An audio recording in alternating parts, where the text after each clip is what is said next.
하나님 말씀 사무엘상 24장 6절과 히브리서 10장 32절에서 39절을 읽겠습니다. 사무엘상 24장 6절 말씀을 함께 읽겠습니다. 자기 사람들에게 이르되 내가 손을 들어 여호와의 기름 부음을 받은 내 주를 치는 것은 여호와께서 금하시는 것이니 그는 여호와의 기름 부음을 받은 자가 됨이니라 하고. 아멘. 히브리서 10장 32절에서 39절까지 말씀은 한 절씩 돌아가며 교독하겠습니다. 32절을 제가 먼저 읽겠습니다. 전날에 너희가 빛을 받은 후에 고난의 큰 싸움을 견디어낸 것을 생각하라.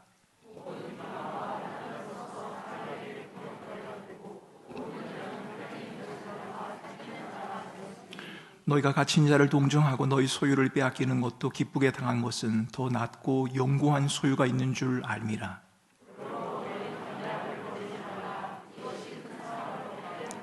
너희에게 인내가 필요함은 너희가 하나님의 뜻을 행한 후에 약속하신 것을 받기 위함이라. 나의 의인은 믿음으로 말미암아 살리라. 또한 뒤로 물러가면 내 마음이 그를 기뻐하지 아니하리라 하셨느니라. 우리는 뒤로 물러가 멸망할 자가 아니요 오직 영혼을 구원함에 이르는 믿음을 가진 자니라. 아멘. 우리 꿈꾸는 교회 성도들이 담임 목사의 말을 참 잘 듣는 것 같습니다. 제가 금요일날 좀 많이 나오시라고 했더니 좀 많이 나오신 것 같습니다. 다음 주에는 조금 더 많이 나오시겠죠. 아멘 하신 분은 당연히 나오실 것 같고, 지금 아마 영상을 보시는 분들이나 또 나오지 않으신 분들은 금요일 이 밤만이라도 마음을 모아서 함께 기도하는 시간을 가졌으면 좋겠습니다. 여러분은 무엇이건 잘 참는 편이십니까? 여러분의 마음으로 점수를 한번 매겨보시기 바랍니다. 1점에서 10점까지가 있습니다. 잘 참으면 10점을 주시고, 여러분의 참을성이 다른 사람 보기에 거의 바닥이다, 난 참을성이 없는 사람이다 라고 생각하면 1점을 주시면 됩니다. 자, 제가 지금 여러분에게 시간을 잠시 드리겠습니다. 1점에서 10점까지 중에 몇 점인지 제가 하나, 둘, 셋 하면 말씀을 하셔야 됩니다. 말씀을 하셔야 됩니다. 점수를 말하지 않는 분은 나는 참을성이 하나도 없다는 것으로 간주하겠습니다. 자, 생각을 하셨습니까? 자, 생각을 하셨으면 1점에서 10점까지입니다. 내가 정말 잘 참는 사람이다. 10점. 나는 참을성이 없는 사람이다. 1점. 2, 3, 4, 5, 6, 7, 8, 9, 10 이렇게 갑니다. 자, 제가 하나, 둘, 셋을 해야 되겠습니다. 하나, 셋 하면 말씀을 하셔야 됩니다. 자, 하나, 둘, 셋. 제가 잘못 들은지 모르도 15점 이러시는 분이 계신 것 같은데, 여러분, 저는 어디에서 이렇게 참는 것을 경험을 한 적이 있는가 하면 치과에 가면 참는 것을 경험을 합니다. 제가 잇몸이 좋지 않아서 신경치료를 한 적이 있습니다. 신경치료를 하는 내내 입을 벌리고 있어야 되고, 그게 아프지 않으면 좋겠는데 치과에 가면 이게 항상 아프더라고요. 근데 제가 다니는 치과는 저희 교회 집사님이, 예전에 있던 교회 집사님이 치과 원장이셨습니다. 그래서 집사님이 이렇게 말씀을 하십니다. 목사님, 아프시면 오른손을 드세요. 아프면 아프다고 말씀하셔야 됩니다. 그럼 제가 손을 들까요? 들지 않을까요? 들지 않습니다. 왜요? 제가 손을 들면 참 목사가 왜 저렇게 참을성이 없나? 이런 말을 들을 것 같아서 절대 손을 들지 않습니다. 하지만 치과에 가면 참 힘이 듭니다. 견딜만 해서 참는 것도 있지만 참을성이 없는 모습으로 보이고 싶지 않기 때문에 치과에서는 힘들어도 참습니다. 치과에서 참는 것과 같은 그런 참음, 일상생활 속에서 우리가 많이 경험을 합니다. 속은 전혀 그렇지 않은데 체면 때문에, 내가 목사이기 때문에, 내가 장로이기 때문에, 내가 집사이기 때문에, 내가 교회 다니기 때문에 참기 힘든데 억지로 참는, 여러분, 그런 경우가 있지 않습니까? 아이들이 말을 듣지 않습니다. 속이 부글부글 끓어올라서 아이에게 뭔가 한마디를 쏟아내 버릴 것 같은데 고상한 말로 하려고 참지 않습니까? 하나, 둘, 셋을 헤아리면서 말입니다. 그렇게 우리는 참습니다. 실제로는 우리 속이 부글부글 끓지만 참는 경우가 있습니다. 그러다 보면 참음이 무너지는 경우도 자주 경험을 하죠. 남들이 보기에는 참을성이 있는 것처럼 보이는데 속은 다 타들어가는 겁니다. 그런데 여러분, 참음, 인내에 대한 어려움을 느끼면서 제 마음에 드는 생각이 하나 있는데, 질문이 하나 있는데, 내가 경험하는 이 참음이 과연 성경이 말하는 참음이 맞을까라고 하는 의문입니다. 치과에서 신경치료를 하면서 정말 아픈데, 정말 힘이 든데 내 체면 때문에, 목사라고 하는 신분 때문에 집사님 앞에서 억지로 참는 이 참음이 과연 성경이 말하는 참음이 맞을까?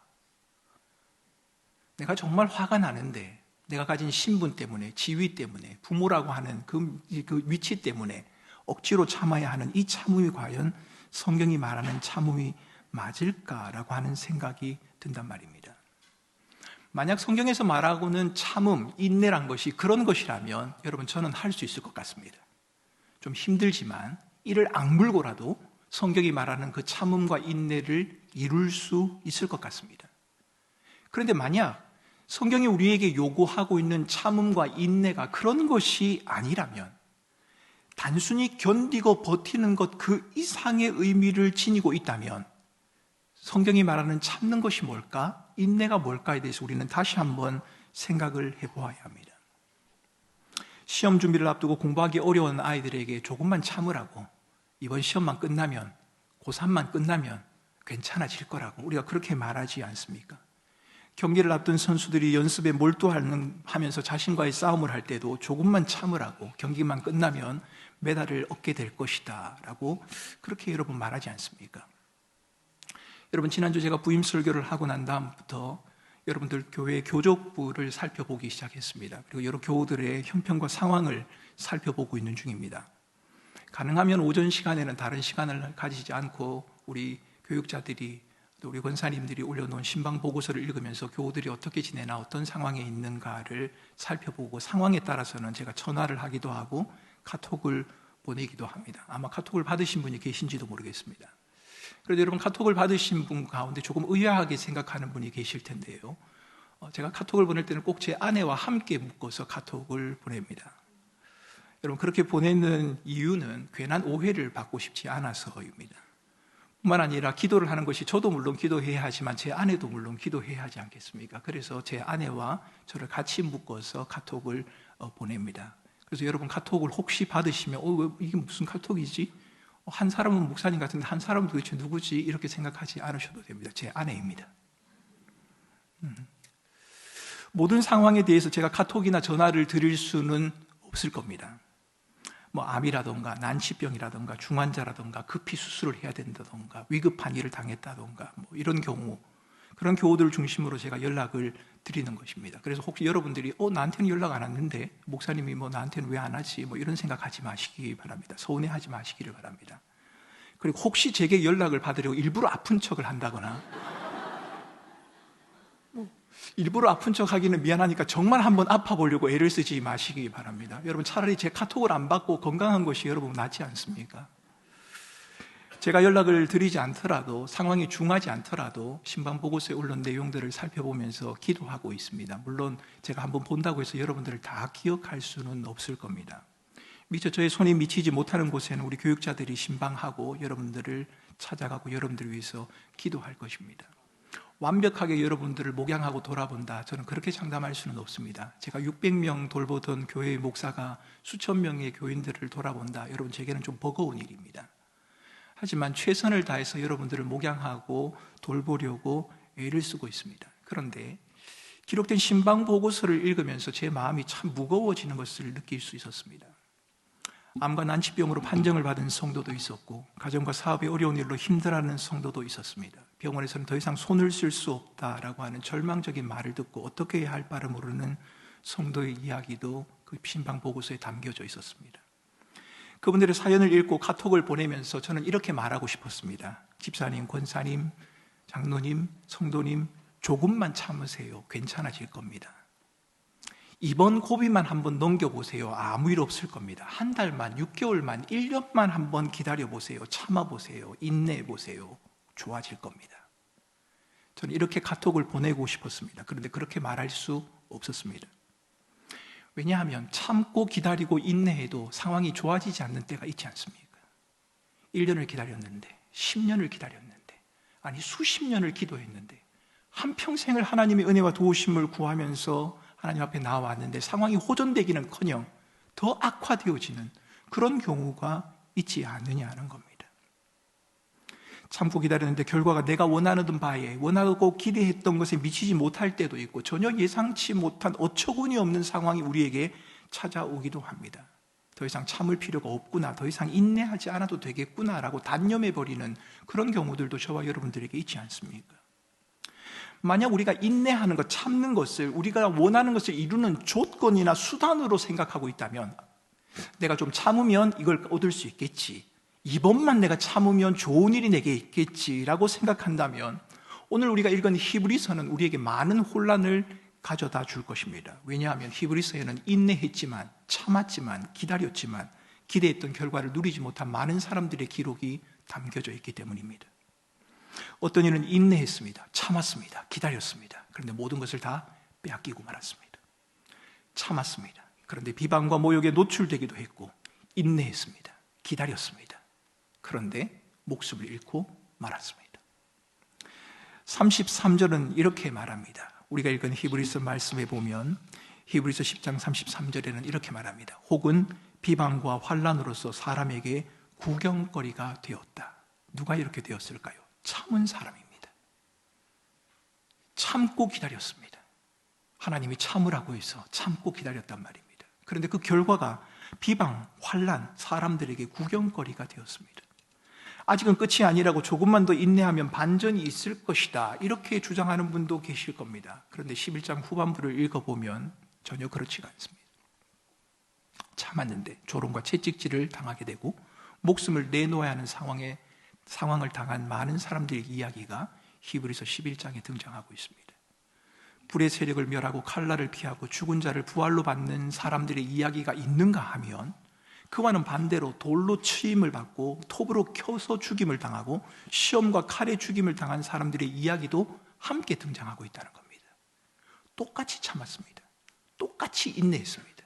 똑같이 기다렸습니다. 그런데 한쪽은 우리가 와 대단하다라고 하는 삶의 결과를 맛보았는가 하면, 한쪽은 형장의 이슬처럼 무명의 용사로 사라지고 말았다는 겁니다. 오랫동안 인내했지만 모든 것을 잃어버릴 위기에 놓인 장면들 앞에서 저는 과연 인내가 뭘까, 성경에서 참으라고 하는 말의 의미가 뭘까 하는 것에 대한 궁금증을 가지게 됩니다. 여러분 성경을 읽으시죠? 안 읽으십니까? 장로님 한 분만 읽으시면 다시 성경을 읽으시죠? 예. 성경을 어떻게 읽으면 잘 읽을 수 있을까? 저는 여러분들에게 궁금증을 가지고 읽어라, 이렇게 말씀드리고 싶습니다. 여러분 설교를 너무 많이 듣다 보니까 성경의 내용을 너무 당연시 여러분들이 받아들이는 것 같습니다. 그런데 여러분 그렇지가 않습니다. 그 시대에 살았던 사람의 상황으로 돌아가서 그 사람이 이 편지를 받았을 때는 어땠을까?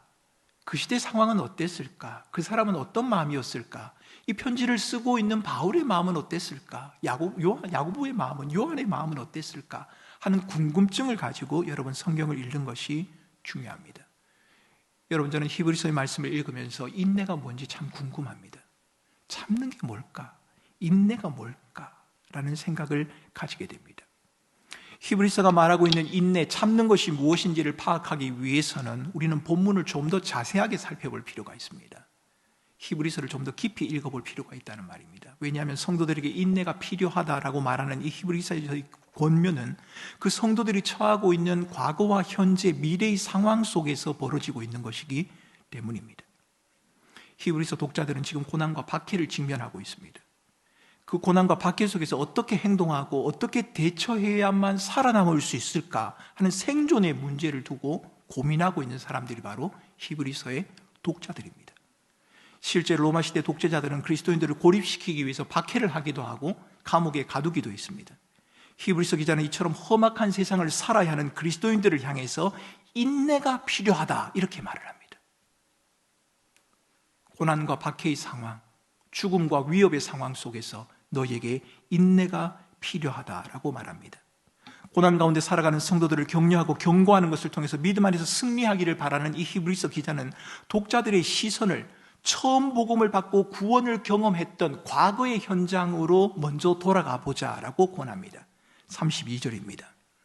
32절 말씀을 같이 한번 읽어보겠습니다. 같이 읽겠습니다. 전날에 너희가 빛을 받은 후에 고난의 큰 싸움을 견디어낸 것을 생각하라. 전날에 너희가 빛을 받은 후에 고난의 큰 싸움을 견디어낸 것을 생각하라라고 말을 합니다. 뭘 생각하라고요? 고난의 큰 싸움이 있었던 때를 생각하라고 말합니다. 히브리서 독자들은 비방과 환난 속에서 사람들에게 구경거리가 되었습니다. 히브리서 기자가 독자들에게 생각하라, 기억하라라고 이 말을 하고 있는 이때는, 이 기억은 결코 수월하거나 편리한 삶을 기억하라는 것이 아닙니다. 고통스러운 때, 힘든 때를 기억하라고 그렇게 말합니다. 독자들은 그리스도에 대한 충성과 헌신 때문에 모욕과 멸시를 당하기도 했고 업신여김을 받았습니다. 자신들이 소중히 여기던 가족을 잃기까지 했습니다. 우리는 보통 기억을 하려면 좋은 것을 기억하려고 합니다. 수월했던 것, 좋았던 것, 기뻤던 것, 형통했던 것을 기억하려고 하지 않습니까? 상황이 급변해서 심각한 문제가 벌어지거나 무서운 일이 터지게 되면 별로 그것을 기억하고 싶지 않습니다. 여러분, 과거의 고통스러웠던 기억을 떠올리고 싶으십니까? 아닐 겁니다. 잊어버리고 싶을 겁니다. 그런데 바울은 그 순간으로 돌아가라고 그렇게 말을 합니다. 히브리서 기자는 인내를 말하면서 그때 고통스럽고 힘들었던 때, 믿음을 위해서 모든 것을 잃어야 했던 때, 모욕과 멸시 앞에서 소중한 것을 잃어야 했던 그때를 기억하라, 그때를 생각하라고 말합니다. 왜 그렇게 말할까요? 왜 히브리서 기자가 좋은 것을 생각하라 이렇게 말하지 않고 고통스럽고 힘든 그때를 떠올려라 라고 그렇게 말하는 것입니까? 우리는 본문을 읽어가면서 그 당시 독자들이 힘들고 어려운 상황 속에서 살아가는 삶의 모습이 우리의 모습과는 좀 차이가 난다는 것을 발견하게 됩니다.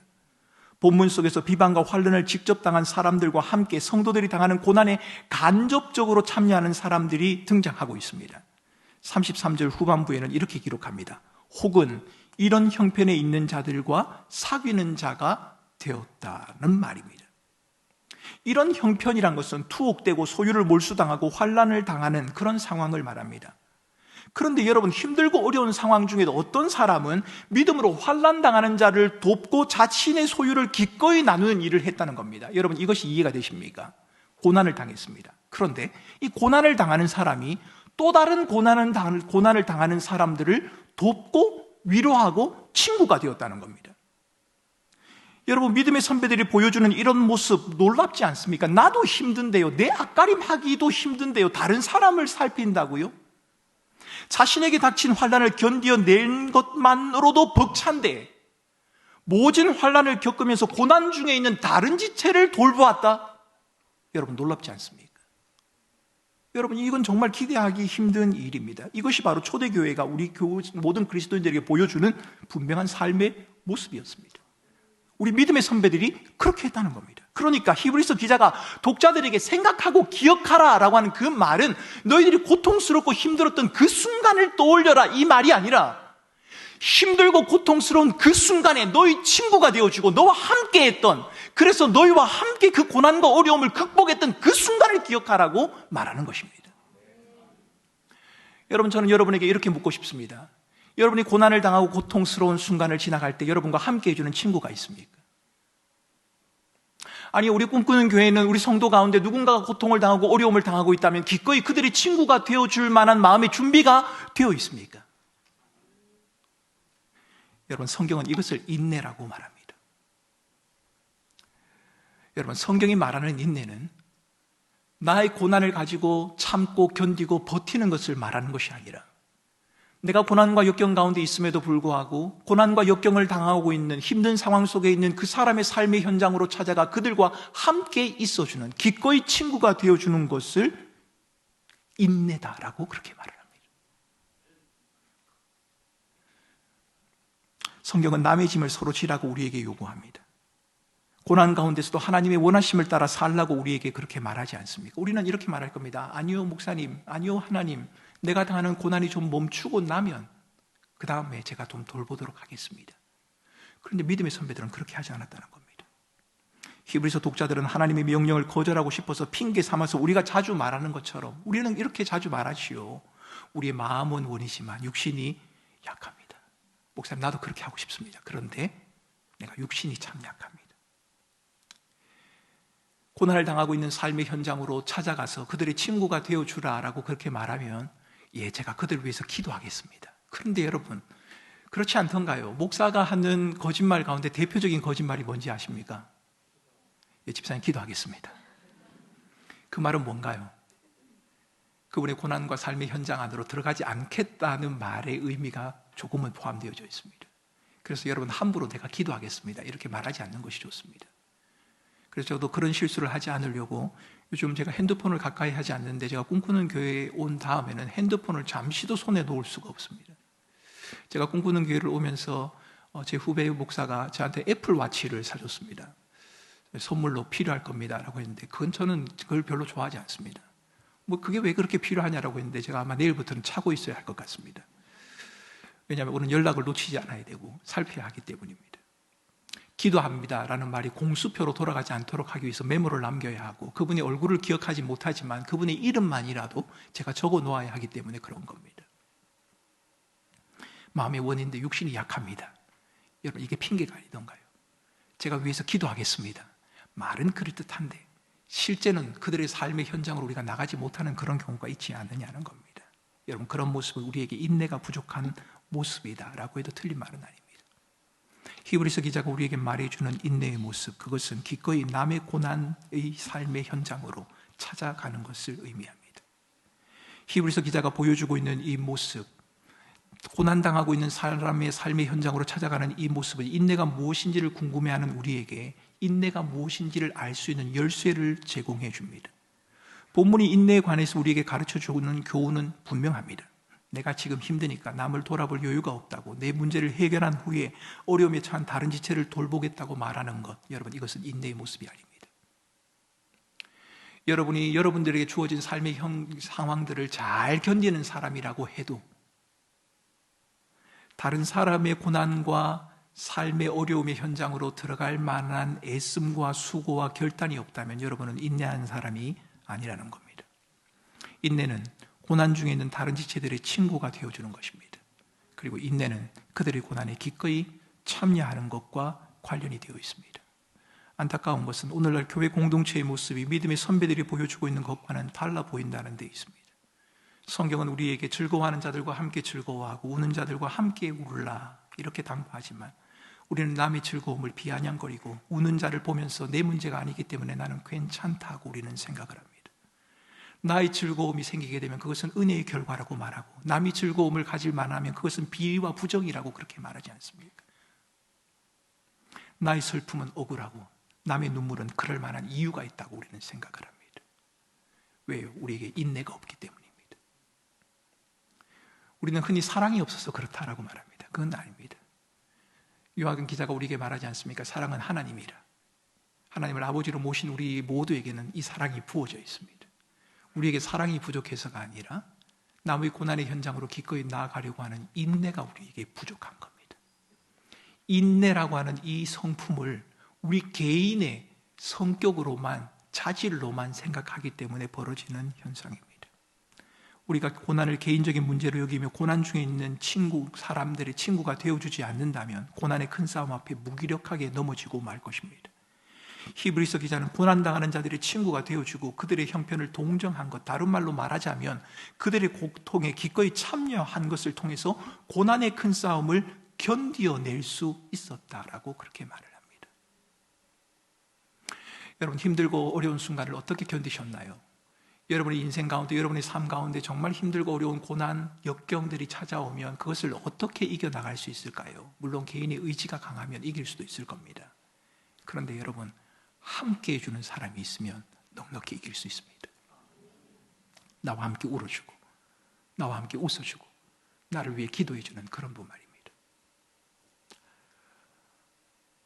제가 저희 꿈꾸는 교회 오면서 제 아내가 저한테 신신당부한 것이 있는데 오늘만 하고 하지 않겠습니다.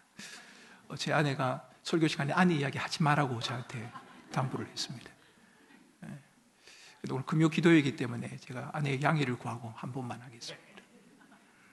제 아내가 2년 전, 약 3년 전입니다. 골수형성 이상 증후군이라고 하는 혈액암의 일종으로 진단을 받았습니다.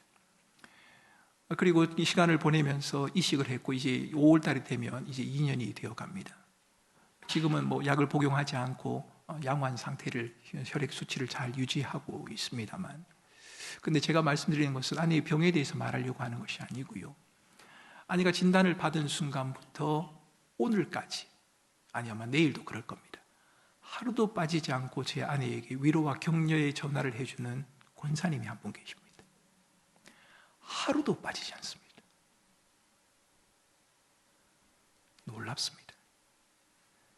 그 전화 한 통이 얼마나 저희에게 큰 힘과 위로가 되는지 저는 한 달쯤 하면 그만하시리라 그렇게 생각을 했습니다만 그렇지 않았습니다. 1년, 2년이 지금 지나가고 있습니다. 여러분, 그분은 인내가 있는 분입니다. 그분은 참을성이 있는 분이 맞습니다. 여러분이 인내가 풍성한 사람, 참을성이 있는 사람인지 아닌지를 알고 싶으시면 내가 다른 사람이 당하는 고난에 어떻게 반응하고 있는가를 한번 살펴보시기 바랍니다.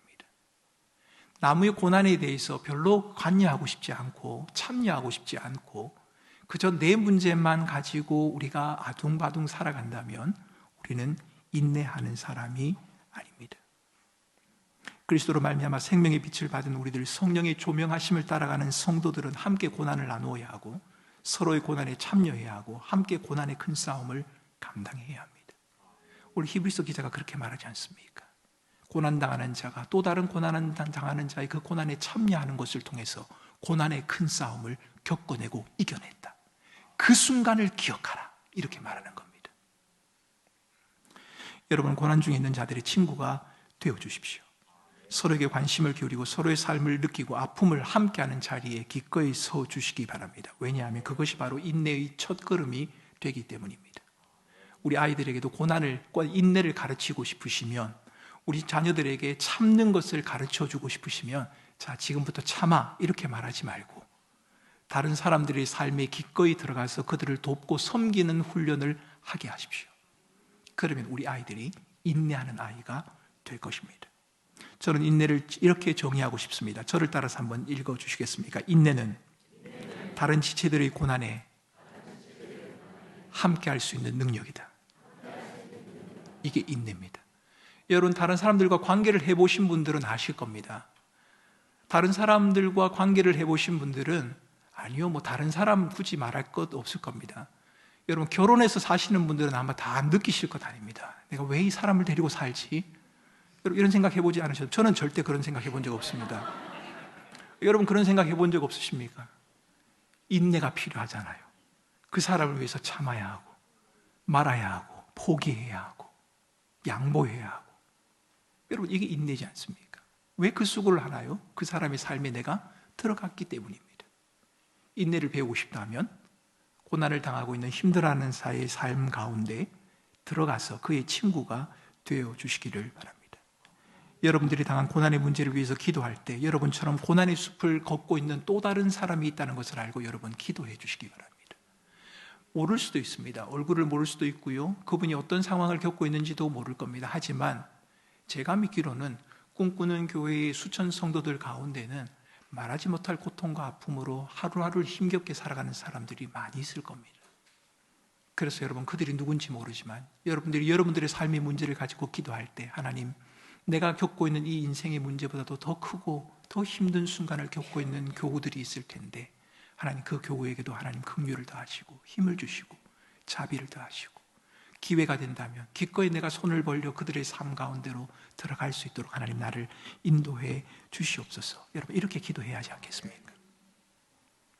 여러분이 당한 고난의 문제를 위해서 기도할 때 다른 이들의 고난의 문제를 위해서도 함께 기도해 주십시오. 고난의 모양과 크기는 비교할 수 없지만 매일의 순간을 힘겹게 버티고 있는 또 다른 자들이 있다는 사실을 기억하고 여러분들은 기꺼이 기도해 주셔야 합니다. 여러분이 당한 고난의 문제가 쉽지 않다는 것을 잘 알고 있으면서도 제가 이렇게 말씀을 드리는 것은 고난의 큰 싸움을 이겨낼 수 있는 유일한 비결이 바로 그것이기 때문입니다. 어떻게 우리가 고난을 이길 수 있나요? 어떻게 고난을 극복할 수 있나요? 우리가 살아가는 한평생 동안 이 고난이라고 하는 숙제는 떠나가지 않을 텐데, 크고 작은 고난이 우리를 괴롭히고 힘들 텐데 교회 공동체 안에서 이 고난의 문제를 어떻게 극복하고 이길 수 있단 말입니까? 히브리서 기자는 우리에게 분명히 말합니다. 고난당하는 자가 또 다른 고난당하는 자의 삶에 들어가 그의 친구가 되어주고 그들과 함께할 때 고난의 큰 싸움을 너희가 넉넉히 이길 수 있다는 겁니다. 그런데 문제는 고난 중에 있는 사람이 자신도 여전히 힘들고 어려운데 고난을 당하고 있는 다른 사람들의 삶에 어떻게 들어갈 수 있느냐는 겁니다. 여러분, 이게 우리 숙제지 않습니까? 맞는데 성경은 그렇게 하라고 말하는데 어떻게 그렇게 할 수 있지? 초대교회 성도들은 어떻게 그렇게 할 수 있었지? 나도 힘든데, 나도 어렵고 지치는데 어떻게 남의 고난에 참여하는 인내의 모습을 보일 수 있을까? 여러분, 이것이 우리의 의문이고 우리의 과제이기도 합니다. 본문은 믿음의 선배들이 다른 지체들의 고난에 기꺼이 동참할 수 있었던 이유가 무엇인지에 대해서 34절에 이렇게 답을 합니다. 34절 말씀입니다.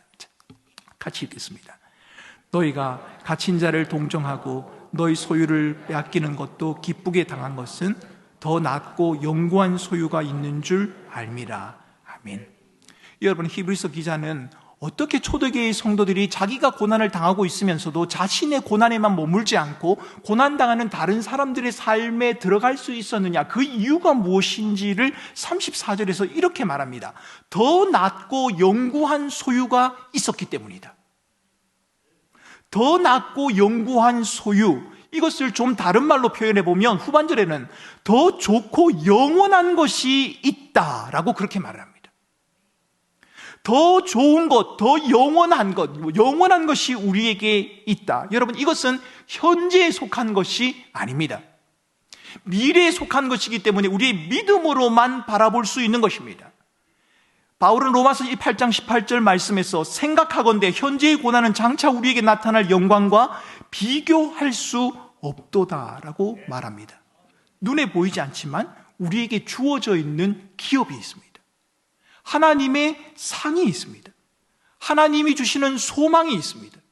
여러분, 이것을 우리가 잃지 말아야 합니다. 오늘을 살아가는 현대 그리스도인들의 가장 큰 문제 가운데 하나가 있다면 이 세상에서 누리는 그것에 대한 소유와 집착에는 우리의 온 마음을 다 쏟아놓고 있지만 하나님께서 우리에게 약속하고 계신 더 나은 것, 더 좋은 것, 영원한 것, 장차 하나님께서 우리에게 주실 것에 대한 관심이 식어지고 있다는 것입니다.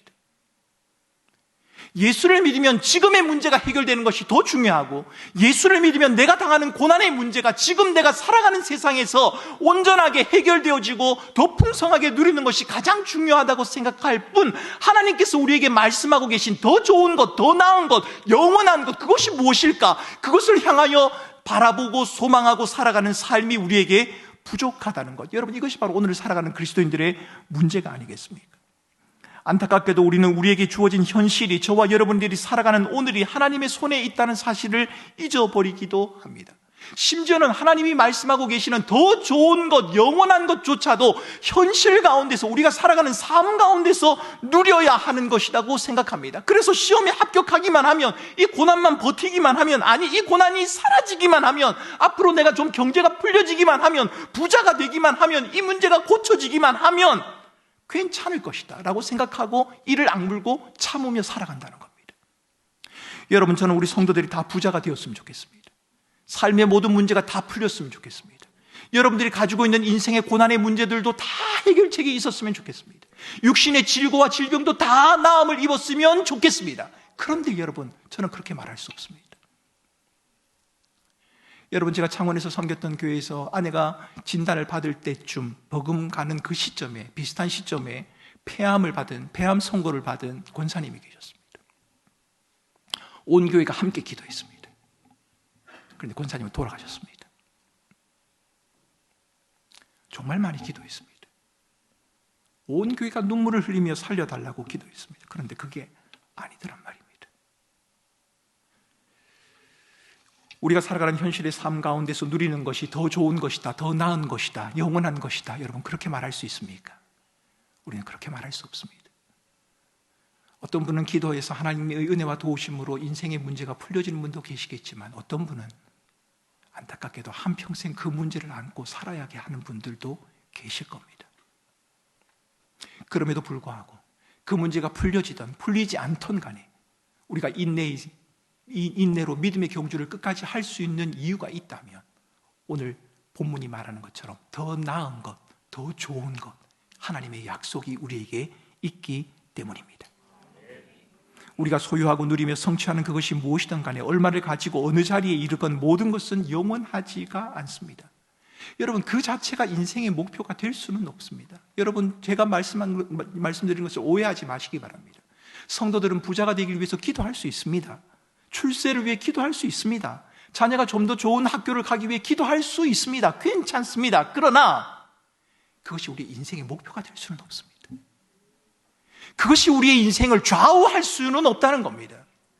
그것이 하나님이 우리에게 약속하고 계신 더 좋은 것, 더 나은 것은 아니라는 겁니다.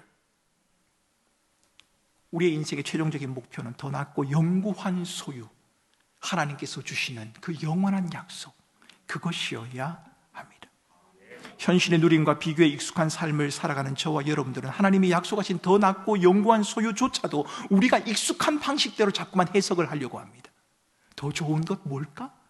하나님 이번엔 더 좋은 걸 뭘 주실까? 이번엔 내 삶을 뭘 어떻게 풍성하게 하실까?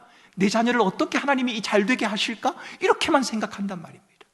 다시 한번 말씀드립니다. 저는 여러분 꿈꾸는 교회 담임 목사로서 기도할 때마다 꿈꾸는 교회의 모든 가정의 자녀들이 잘 되어지기 위해서 기도할 것입니다. 하지만 그것이 성경이 말하고 있는 더 좋은 것, 더 나은 것은 아닙니다. 하나님께서 약속하신 기업은 이 세상에서 우리가 누릴 수 있는 그 어떤 것과도 비교할 수 없습니다. 우리가 인내를 말하는 것은 참고 견디면 시간이 지나면 현실에서 원하는 것이 이루어질 수 있기 때문이 아니라 하나님께서 우리에게 약속하신 더 좋은 것, 더 나은 것, 영원한 것이 우리에게 주어져 있기 때문입니다. 그래서 참을 수 있는 겁니다.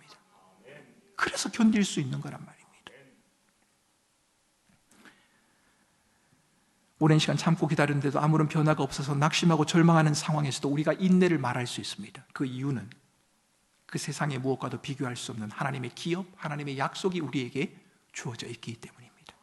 성경은 더 나은 기업을 현세적이고 물리적으로 해석하려는 우리의 시도가 옳지 않음을 분명하게 지적합니다. 창세기 15장에서는 하나님께서 아브라함에게 이렇게 말씀하셨습니다. 아브라함아, 두려워 말라. 나는 너의 방패요 너의 지극히 큰 상급이라. 하나님께서 친히 아브라함의 상급이 되어주신다는 겁니다. 하나님이 백성에게 약속된 영원한 생명에 대한 약속, 하나님 자신에 대한 약속입니다. 너희에게 더 좋은 것이 있다, 더 나은 것이 있다. 그 말은 내가 너와 함께 하겠다라는 말이라는 겁니다. 안타깝게도 그리스도인들은 하나님이 나와 함께 하신다는 사실보다는 좀 더 나의 삶의 형편이 나아지는 것이 더 세상을 더 힘있게 살아갈 힘이라고 생각합니다. 여러분 그렇지 않습니까? 임마누엘 하나님이 나의 주가 되셔서 내 삶을 인도하는 것보다는 내가 당하고 있는 삶의 문제가 풀려지고 우리의 자녀가 좀 더 잘 되어지고 출세를 하고 승진을 하고 넓은 집을 가지고 좀 더 많은 돈을 가지고 그것이 이 세상을 더 풍요롭게 살아갈 수 있게 만드는 힘이다라고 우리가 생각하지 않습니까? 하나님 백성에게 영원한 약속된 영원한 생명에 대한 약속, 하나님 자신에 대한 약속입니다. 이 약속은 이미 그리스도 예수 안에서 저와 여러분들에게 이루어졌습니다. 여러분 이번 주 가정 예배에서는 사무엘상을 묵상할 것 아닙니까? 사울로부터 여러 차례 살해 위협을 받았던 다윗입니다. 이 다윗이 사울을 죽이를 절호의 기회를 맞이했습니다. 그동안 다윗이 정말 많이 참아줬습니다. 그런데 더 이상 참지 않고 사울을 죽여버릴 수 있는 순간이었습니다. 그런데 그렇게 하지 않습니다. 그리고 사무엘상 24장 6절 말씀에 오늘 읽은 말씀에 이렇게 말합니다. 자기 사람들에게 이르되 내가 손을 들어 여호와의 기름 부음 받은 내 줄을 치는 것은 여호와께서 금하시는 것이니 그는 여호와의 기름 부음 받은 자가 됨이니라.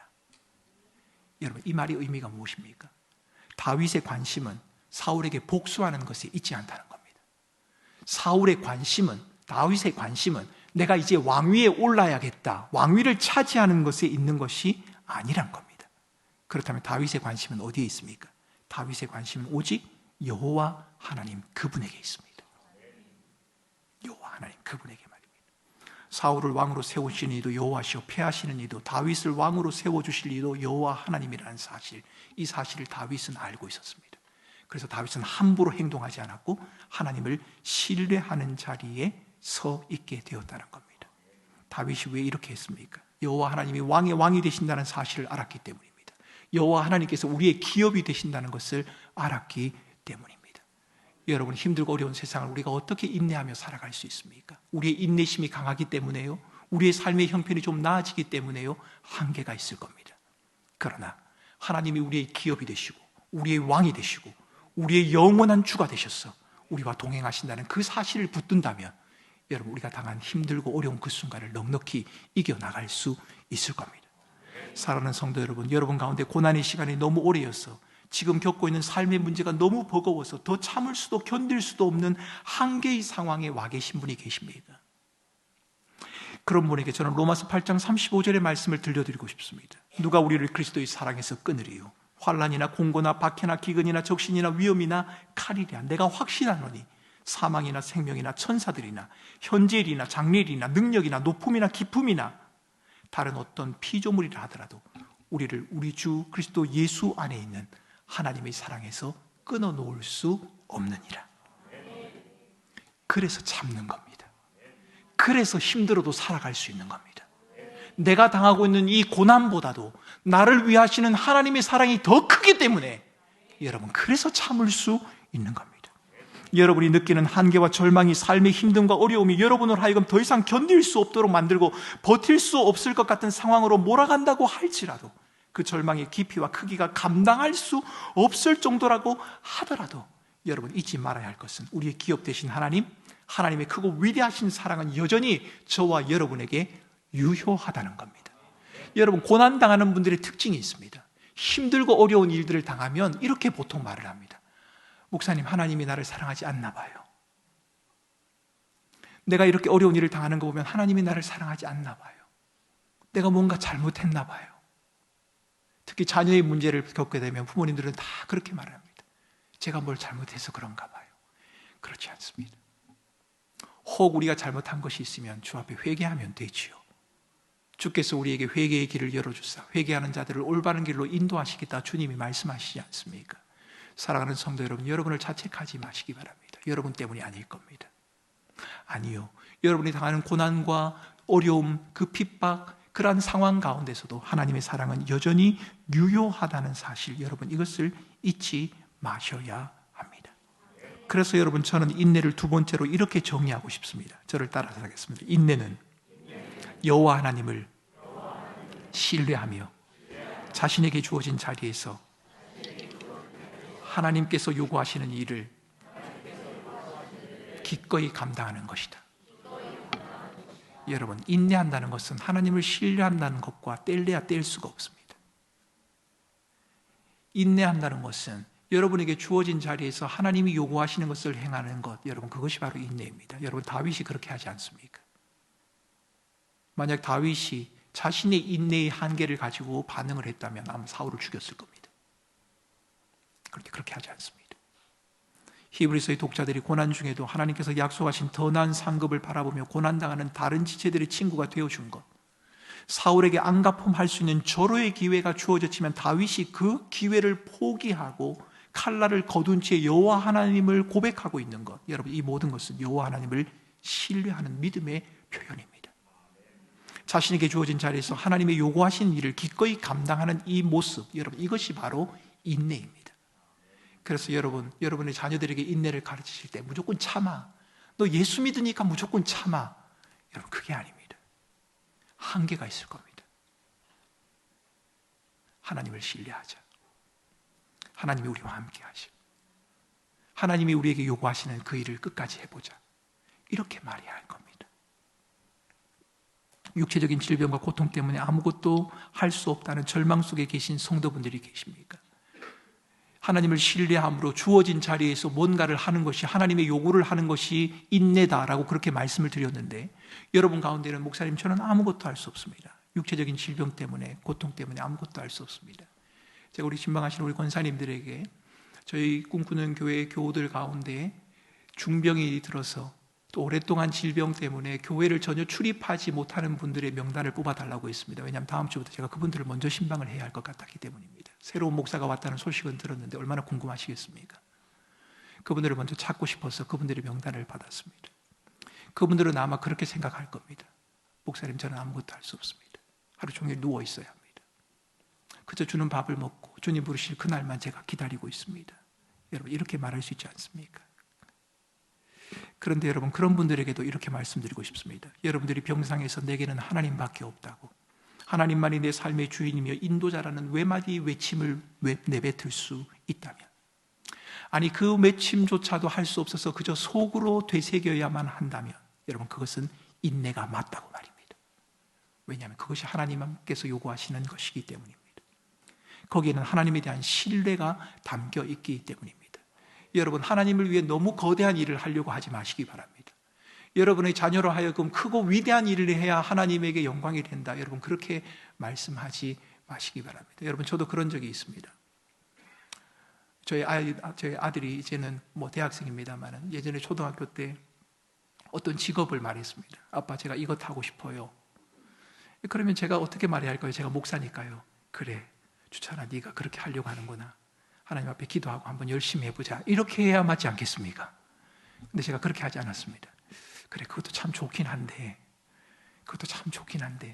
그것보다 좀 더 영향력을 미칠 수 있는 좀 더 나은 걸 해보면 어떨까? 여러분, 저만 그런 게 아니라 우리 부모님들 다 그렇지 않으신가요?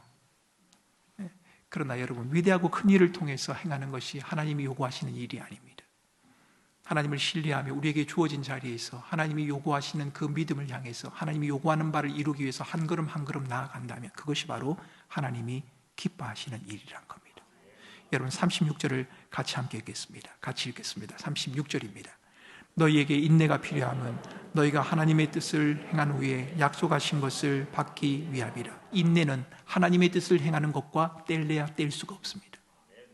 하나님의 뜻을 행하는 것, 이것은 하나님에 대한 신뢰와 또한 뗄래야 뗄 수가 없습니다.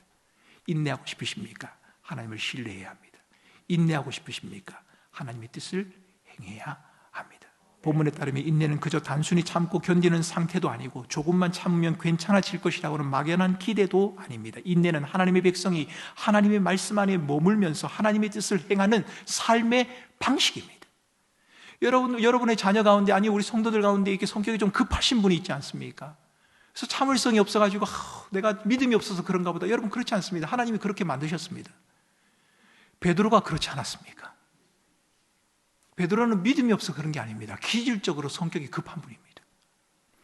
그래서 그런 사람을 믿음이 없다, 참을성이 없다, 인내심이 부족하다, 여러분 그렇게 말하지 말아야 합니다. 우리의 기질은 다를 수 있을 겁니다. 여러분, 인내는, 참음은 그것을 말하는 것이 아니라 성경이 우리에게 참으라, 인내하라라고 하는 그 말은 너희의 기질을 죽이고 살아라, 이런 말이 아니라, 물론 그렇게 해야 될 때도 있겠죠. 하지만 그 의미가 아니라 하나님을 신뢰하며 너희에게 주어진 자리에서 하나님의 말씀을 따라 살아가는 삶을 계속해서 살아가라라고 하는 말입니다.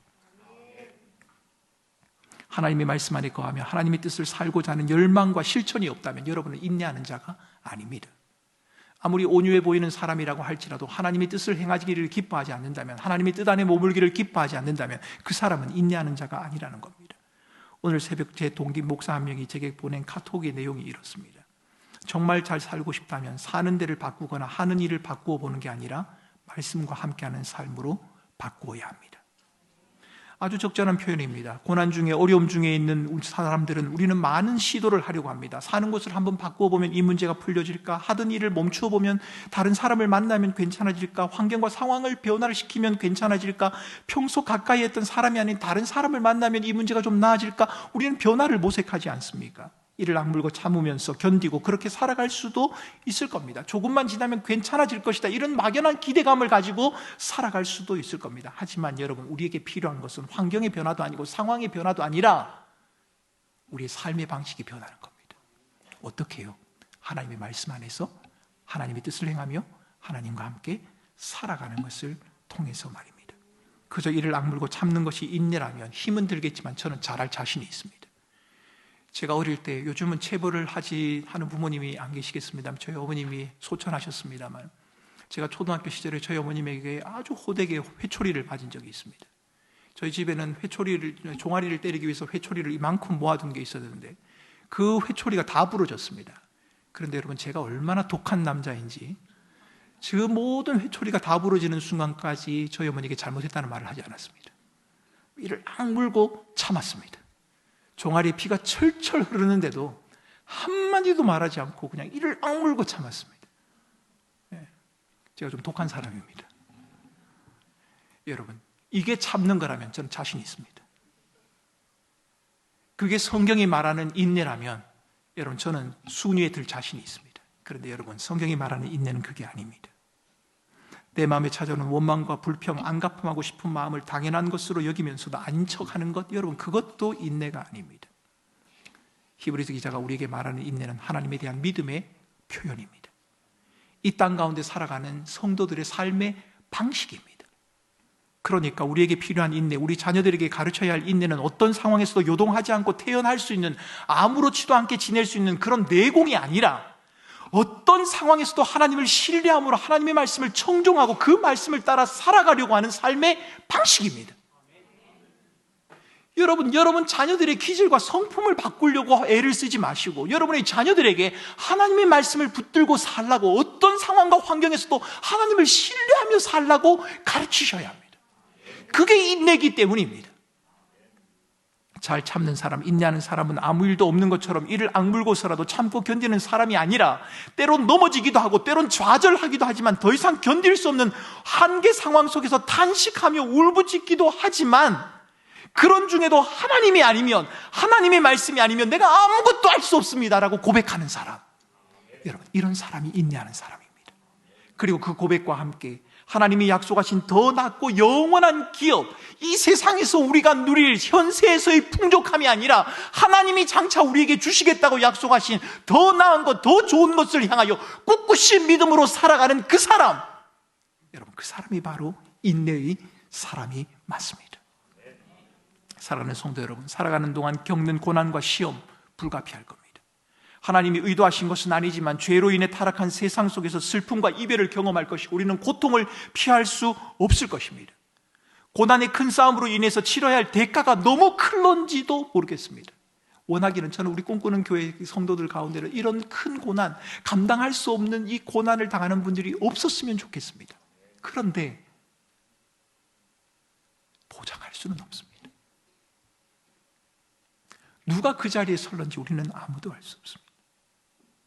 하지만 분명한 것은 그 대가가 아무리 크다고 할지라도, 아니 우리의 누림이 아무리 풍성하다고 할지라도, 그것은 더 낫고 영원한 기업, 장차 우리에게 주시마 약속하신 큰 상, 하나님의 약속, 하나님의 우리와 함께 하심과는 비교할 수 없습니다. 우리가 당하는 고난의 크기가 하나님이 우리에게 베푸시는 은혜의 크기보다 크지 않다는 겁니다. 고난과 어려움 가운데 계신 분이 계십니까? 성경은 고난이 인내를 낳는다 그렇게 말합니다. 그렇다고 해서 고난이 저절로 우리의 인격을 만들어가는 것은 아닙니다.